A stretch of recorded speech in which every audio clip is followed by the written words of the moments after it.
Hi guys! Ngayon magtuturo po tayo sa mga gustong matutong mag-crochet at wala pang alam na gustong matutong mag-crochet. So ito na. So ang kailangan natin ay yarn. Ito. Mabibili po natin ito online. At hook, syempre.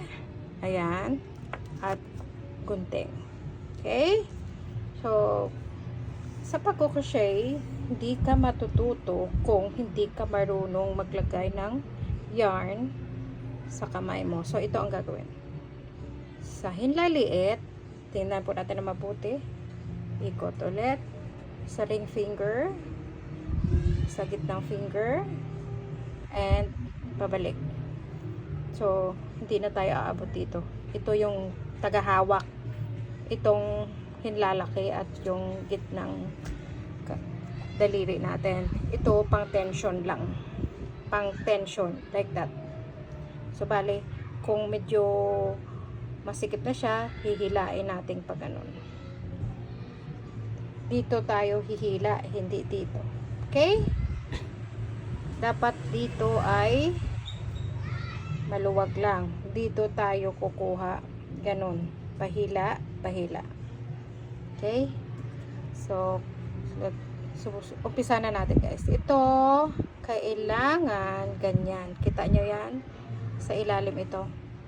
Ayan. Sa ilalim yan. Pa-cross. And, hawakan po natin. Ang ganun. Then, kukuha tayo. Pabalik. Papasok sa butas. And, hihilain natin. Mayroon na tayong knot. So, dyan, mag-uumpisa na tayo guys ng pahila. Ang gagawin natin ay pababa, then hila, pabalik, pasok. Pababa, hila, papasok. Sa baba, hila, papasok.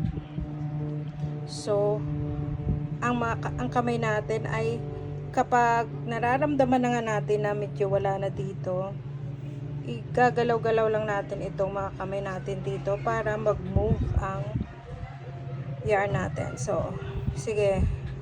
Pababa, hila, papasok. Pababa, hila, papasok.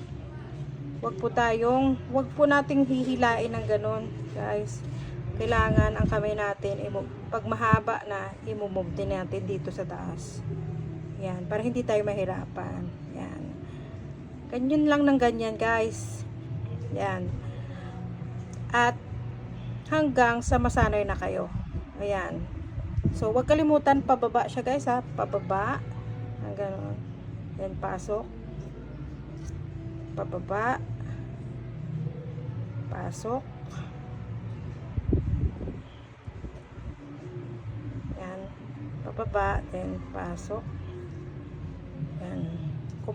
Malalaman nyo na guys kung mabilis na kayo, ganyan. Kung mabilis na kayo, saka na kayo mag-move on sa next steps. Okay? Subscribe na lang. Follow me for more videos. Okay, yan. Kita nyo yan? Kahit anong haba pa yung gusto nyo, guys. Kasi madali lang naman tastasin yan eh. Hihilain nyo lang yan ng pagano. Yan. Hindi nyo yan ma-waste ang yarn. Yan. Okay?